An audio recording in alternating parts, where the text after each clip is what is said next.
আসসালামু আলাইকুম, কেমন আছেন সবাই? গত ভিডিওতে আমরা এরে নিয়ে আলোচনা করেছিলাম। এরর রিলেটেড বিভিন্ন মেথডের সাথে পরিচিত হয়েছিলাম। এই ভিডিওতে আমরা এরে সম্পর্কিত আরও কিছু মেথড যেগুলো জাভাস্ক্রিপ্টের মধ্যে রয়েছে সেগুলো সম্পর্কে জানব। তাহলে চলুন শুরু করা যাক। এখানে দেখতে পাচ্ছেন যে আমি আগে থেকে একটি এরে লিখে নিয়েছি ফর সেভিং আওয়ার টাইম, যেখানে অনেকগুলো ফ্রুটসের নাম দেয়া আছে। তো চলুন আমরা আমাদের এর রিলেটেড মেথডগুলো এই এর উপর ইমপ্লিমেন্ট করে একে একে দেখে নেই। বরাবরের মতোই আমরা এখানে লিখব কনসোল লগ আমাদের কোডের আউটপুট দেখার জন্য। দেন আমরা আমাদের এর নাম লিখব ফ্রুটস, দেন দিব রিভার্স। এই মেথডটি কল দিলে করবে কি, যে আমাদের এর মধ্যে থাকা এলিমেন্টগুলোর যেগুলো প্রথমে রয়েছে সেগুলোকে সে শেষে নিয়ে যাবে অ্যান্ড শেষের এলিমেন্টগুলোকে প্রথমে নিয়ে আসবে। সো আমরা যদি আমাদের কোড রান করি তাহলে দেখতে পাচ্ছি যে রিভার্স মেথড কল দেওয়ার কারণে এই ম্যাঙ্গো যেটা শেষে রয়েছে সেটা চলে এসেছে প্রথমে, স্ট্রবেরিও শেষে থেকে চলে এসেছে প্রথমে, অ্যান্ড অরেঞ্জ যেটা একদম প্রথমে ছিল সেটা চলে গেছে এর একদম শেষের দিকে। সো এই হচ্ছে রিভার্স মেথডের কাজ। এখন আমরা যদি রিভার্সটাকে কেটে দিয়ে সর্ট মেথডকে কল দেই, এটি করবে কি, আমাদের এর মধ্যে থাকা এলিমেন্টসগুলোকে অ্যালফাবেটিক্যাল অর্ডারে সারিবদ্ধ করবে।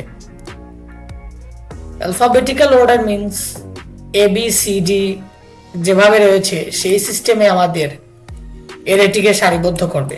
এখন আমরা যদি আমাদের কোডকে রান করি তাহলে দেখতে পাচ্ছি যে প্রথমে চলে এসেছে banana, then mango, then orange, and একদম শেষে রয়েছে স্ট্রবেরি। অর্থাৎ এখানে এলিমেন্টগুলোকে অ্যালফাবেটিক্যাল অর্ডার ওয়াইজ সাজানো হয়েছে।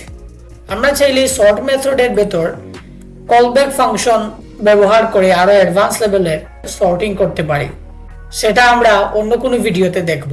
এখন আমাদের যদি কখনো পুরো এরেটিকে প্রয়োজন না হয়, এর কোনো অংশকে প্রয়োজন হয়, বা আমরা যদি এর কোনো স্পেসিফিক অংশ নিয়ে কাজ করতে চাই, তাহলে আমাদেরকে ব্যবহার করতে হবে এই স্লাইস মেথডটিকে। এই স্লাইস মেথড সিম্পলি করে কি, আমাদের পুরো এরেকে রিটার্ন না দিয়ে সে এর একটি ছোট্ট অংশ আমাদেরকে রিটার্ন করে। এই মেথডে আমাদেরকে দুটি প্যারামিটার পাস করতে হয়, যেখানে প্রথম প্যারামিটারে আমাদেরকে বলে দিতে হয় যে কোথা থেকে সে স্লাইস করা শুরু করবে, দেন সেকেন্ড প্যারামিটারে বলে দিতে হয় কোন এলিমেন্টে গিয়ে স্লাইস করা থামবে। সো আমরা যদি এই ব্যানানা এন্ড স্ট্রবেরিটাকে স্লাইস করে নিয়ে আসতে চাই তাহলে প্রথমেই আমরা দিব 1 এই ব্যানানার ইন্ডেক্স। দেন যদি আমরা চাই যে স্ট্রবেরি পর্যন্ত যেতে চাই তাহলে এই স্ট্রবেরির পরের ইন্ডেক্স অর্থাৎ ম্যাঙ্গোর যে ইন্ডেক্স রয়েছে 3 সেটা আমরা দিব। এটা দেওয়ার কারণ হচ্ছে স্লাইস মেথড করে কি প্রথমে ব্যানানা থেকে স্টার্ট করবে, দেন স্ট্রবেরিকে স্লাইস করবে, তারপরে ম্যাঙ্গোতে গিয়ে থেমে যাবে।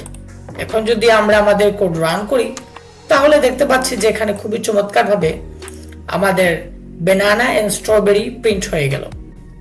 তারপর আমরা দেখব স্লাইসের মতোই আরেকটি সিমিলার টাইপের মেথড স্প্লাইস। সো সেটা লেখার জন্য প্রথমেই দিব ফ্রুটস, দেন লিখব স্প্লাইস।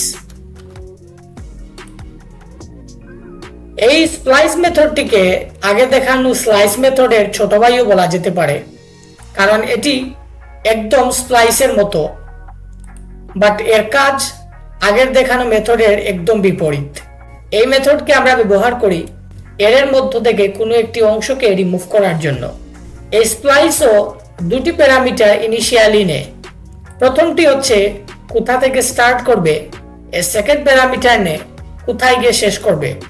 সো আমরা যদি ব্যানানা এন্ড স্ট্রবেরিকে রিমুভ করতে চাই তাহলে প্রথমেই দিব ব্যানানার ইন্ডেক্স 1, দেন দিব স্ট্রবেরি ইন্ডেক্স 2। এরপর যদি আমাদের কোড রান করি তাহলে দেখতে পাচ্ছি যে এখন খুবই চমৎকারভাবে এই ব্যানানা এন্ড স্ট্রবেরি দুটি রিমুভ হয়ে গিয়ে আমাদের অরেঞ্জ এন্ড ম্যাঙ্গো দুটি এলিমেন্ট সহ এরে প্রিন্ট হয়ে গেল। আমরা যদি চাই যে এই ম্যাঙ্গোটাকেও রিমুভ করব, তাহলে এর ম্যাঙ্গোর ইন্ডেক্স দিব 3। সো এখানে হবে কি যে ব্যানানা থেকে স্টার্ট করবে এর ম্যাঙ্গো পর্যন্ত 3টি এলিমেন্টকেই সে রিমুভ করে দিবে। এরপর যদি আমাদের কোড রান করি তাহলে দেখতে পাচ্ছি 3টা এলিমেন্ট বাদ দেওয়ার পর শুধুমাত্র অরেঞ্জ রয়েছে এর মধ্যে। তারপর আমরা চাইলে এই স্প্লাইস মেথডের ভেতরেই আরেকটি প্যারামিটার পাস করতে পারি, যেখানে আমরা যাই লিখবো সেটা উক্ত এরে থেকে রিমুভ হওয়ার পর সেখানে রিপ্লেসমেন্ট হিসাবে বসে যাবে। ফর এক্সাম্পল আমরা যদি এখানে লিখি অ্যাপল, তারপর যদি আমাদের কোড রান করি তাহলে দেখতে পাচ্ছি যে এখানে খুবই চমৎকার ভাবে ব্যানানা স্ট্রবেরি ম্যাঙ্গো এই 3টি এলিমেন্ট রিমুভ হয়ে যাওয়ার পর এই অ্যাপল এলিমেন্টটি রিপ্লেসমেন্ট হিসাবে বসে গেল। তাহলে এই গেল আমাদের স্প্লাইস মেথড। আচ্ছা, এর আগে আমরা এরে থেকে প্রত্যেকটি এলিমেন্টকে অ্যাক্সেস করার জন্য ফর লুপ ব্যবহার করেছিলাম, যেটি কিছুটা কমপ্লেক্স ছিল। বাট এখন আমরা একটি সহজ সিস্টেম দেখব ওই সেম কাজটি করার জন্য। সো প্রথমে আমরা লিখব ফ্রুটস, দেন আমরা কল দিব ফর ইচ মেথডকে, যেটি প্যারামিটার হিসেবে একটি কলব্যাক ফাংশন নিবে এন্ড দেন সেই ফাংশনটিকে এর মধ্যে লুপ ঘোরানোর সময় বারবার কল দিতে থাকবে। সো আমরা এখানে প্রথমে ফাংশন ডিক্লেয়ার করব, যেটি ইনিশিয়ালি একটি প্যারামিটার নিবে। ফর এক্সাম্পল আমরা লিখলাম এলিমেন্ট, এখানে আমরা যে কোনো নাম দিতে পারি। সো আমরা দিলাম এলিমেন্ট, তারপরে কার্লি ব্রেসেস দিলাম এরো চিহ্ন দেওয়ার পর। এরপর আমরা সিম্পলি কনসোল লক করে দিলাম এলিমেন্টকে। তারপর আমরা যদি আমাদের কোডকে রান করি তাহলে দেখতে পাচ্ছি যে এখানে খুবই চমৎকার ভাবে প্রত্যেকটি এলিমেন্ট এক এক করে প্রিন্ট হয়ে গেল। আমরা যদি চাই শুধু এলিমেন্টগুলোকে না, এই এলিমেন্টগুলোর ইন্ডেক্স নাম্বারকেও আমরা যদি ধরতে চাই, তাহলে আমরা সিম্পলি এখানে আরেকটি প্যারামিটার পাস করব ইন্ডেক্স নামে। তারপর কনসোল লগের সাথে যদি আমরা ইন্ডেক্সটাকেও প্রিন্ট করে দিই, তারপর যদি আমাদের কোড রান করি তাহলে দেখতে পাচ্ছি যে এখানে খুবই চমৎকার ভাবে আমাদের এলিমেন্টের সাথে তাদের ইন্ডেক্স ভ্যালু প্রিন্ট হয়ে গেল। সো আজকের মতো এতটুকুই। আশা করি এই ভিডিওতে দেখানো বিষয়গুলো আমরা বুঝতে পেরেছি। নেক্সট ভিডিওতে আমরা এরে রিলেটেড অন্যান্য মেথডগুলোকেও এক্সপ্লোর করব। ততক্ষণ ভালো থাকবেন সবাই। আল্লাহ হাফেজ।